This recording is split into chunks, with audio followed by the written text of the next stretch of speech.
I wake up in the morning and sometimes I'll talk to my domestic helpers. They were having an argument. One of them thinks he's possessed, the other thinks his wife is possessed. And they're having this debate, and I am trying to tell them that there is no such thing as possession, but I'm also scared of ghosts. So, Fabulous. so there's a story everywhere you go. I think it's extraordinary how you use wit and humor to actually get to some very, very serious issues. Tell us a little more about that. I have one job, and it's very important. Every piece, I try and have 3 jokes.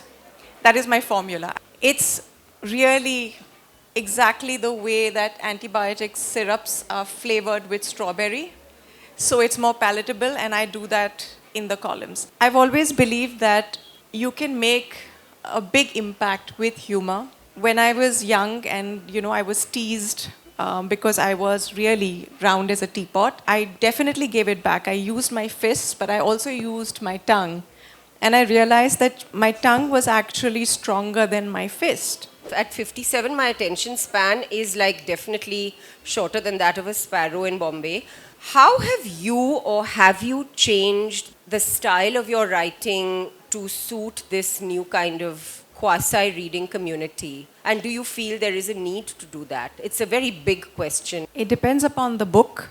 Mrs. Funnybones is, without me really planning it, perfect for this zone of having very short attention spans. They're snackable, bits that you can consume. But I don't believe that we have to cater to this short attention span. Mm-hmm. And I also believe that there are different cycles. Today, we have a full house, but usually when you go to a bookstore, they seem to be selling more coffee than books. But if you go to the UK, for example, you'll see bookstores are really full because they've gone through the cycle, they've gone to that peak of social media and consumption. For a long time, everything that was mass-produced was very, very valuable, and today it's all artisanal and handcraft. We are still not there. We are in that middle of that circle. Once we come back to that, we'll come back to the long form. Sure. So you're suggesting that there's a market for everything out there. I'm saying you just write the shit you want to write. Yeah. And if people want to read it, they'll read it. Sure. Yeah. It's true. How do we, for example, retrain our little girls to not worry so much about appearance and be more in charge of themselves and just learn to own themselves? All I can say as the mother of a grown-up son is that if he even unwittingly makes a comment, recently he said something about how women spend so much more on credit cards, and I was like, stop right there. So I'm just wondering, what are some of the devices that you would suggest that we all use as intelligent adults to change the game, even if it's small little interventions? I think it begins, from the time when we say, you're so pretty.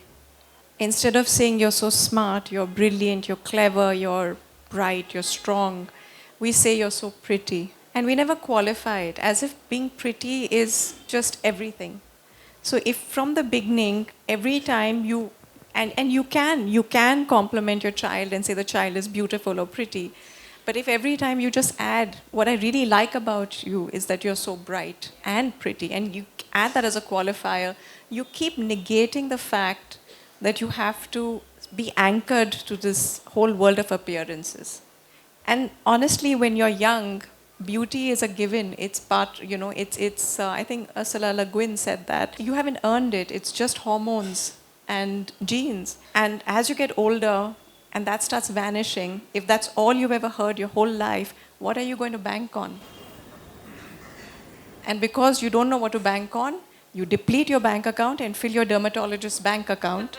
And it goes on like that. And yesterday, I actually went to my dermatologist, and we were both laughing. And I said, you and I both know this is useless. You're going to make money, and I'm going to go back looking exactly the same. And we laughed about it because there is, again, like I said, we are not one-dimensional. There is a side of me that says this is all frivolous, and there's a side of me that clings on to hope as well. And that is the way it is. So I think we should always have something to bank on, especially as young women, aside from our look. I think that growing old as a woman is one of the most underrated things on earth. In my 50s, I just think that your anxieties start receding. Like you're kind of post-coital, you're less dependent on men, your children have hopefully bounced, and then it's about like moja hi moja, right? And so I'm just thinking, why this kind of fear and anxiety about trying to retain something that is inevitably not going to be with you? Like it's sort of almost counterintuitive. And I'm not even sure it was there in the old days. Like you look at your mom and you talk about her as well and how she was this superwoman and still is right till the end. So I wonder why this kind of, it's probably a commercial. Yeah, it's money, right? It's all money. It's the way they make you spend on Christmas, and then you have, and just because now Christmas you've spent all the money, nobody has any money in January, and then what do you do in Feb? So they suddenly come up with Valentine's Day somehow so that you can dip into your pocket again. That's all it is. And again, it's all the beauty industry constantly telling you this is not good enough, you are not good enough. And at a time when we should be at our happiest, really, I feel that at this point in my life, maybe I worry a little bit about, the lines on my face, but beyond that, I really don't have to worry about health. My parents seem, more or less okay, work is in place. We should be happy, but no, we are worrying. And 10 years later, we'll be saying, oh my God, we looked so good when we were 50, because by then we'll be 70 and kind of, like that. But that's life. Do you want to tell people about maybe like 2 or 3 tips about your writing? I think the most important thing is people are very, very worried about getting that first sentence, that first page down. There's a great book by George Saunders called A Swim in the Pond, in the Rain, or something like that. I don't remember the exact title.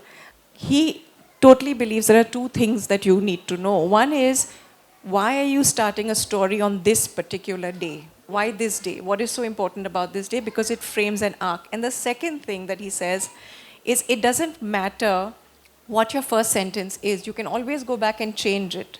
So you have a sentence, for example, saying, this gentleman was sitting here with his finger on his mouth.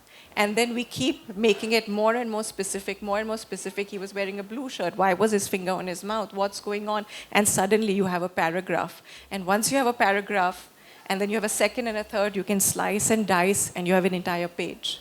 So this anxiety of the first word, the perfect sentence, that absolute perfection that we seek is pointless. Just get your words out there. It doesn't matter how good or bad they are. And then it's like straining, like you strain chai patti, you keep straining. At least that's my process. I just believe that the simplest writing is the most accessible. And I think that a lot of times people think that by writing ponderously and in a complicated way and using big words that they're going to sound more intelligent. I think that's my American training. I really believe in, simple but not dumbing it down.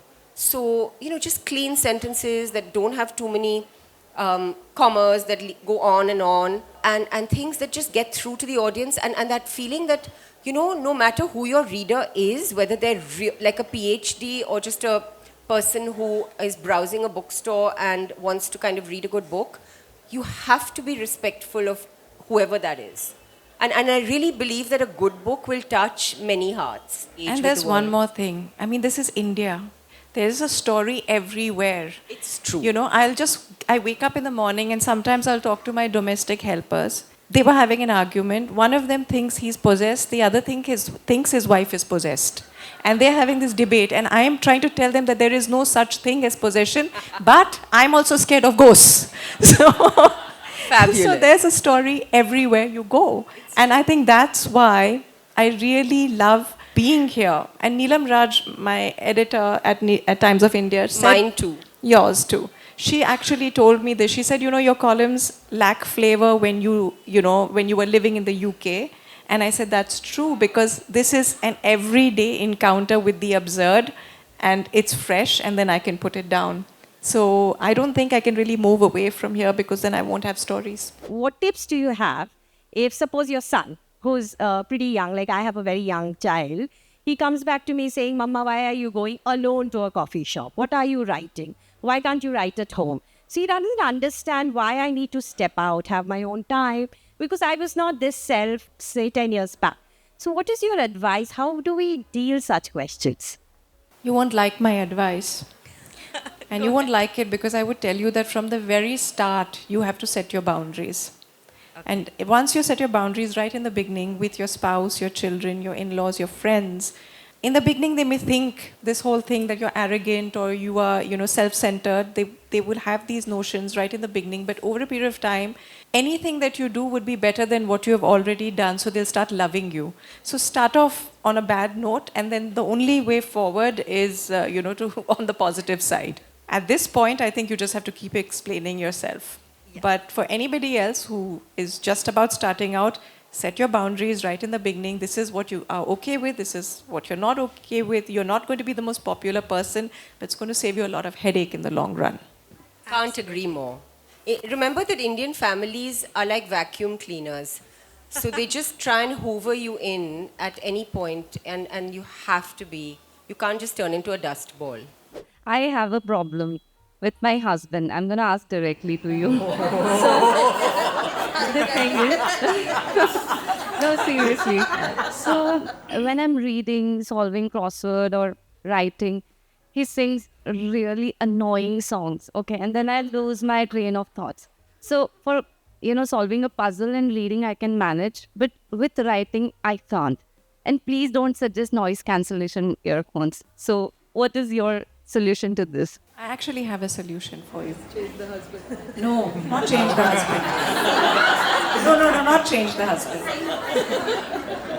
It's a sad fact. I'm not, I'll be accused of misandry, but men have very short attention spans. Whenever he's singing, ask him some stupid question like, on Tuesday, what did you do? And he'll start thinking about that. And then he'll forget to sing. Then when he starts singing again, you ask him, who was that actor in that show we saw that day? So he'll keep thinking, he'll stop singing. So keep asking him questions. He feels very important and he forgets the singing. Continue doing this and you'll be happy. Okay, thank you so much. As I grew older, I genuinely felt I'm short on time. I haven't done enough and I want to do everything I haven't done right now. So I have no intentions of slowing down.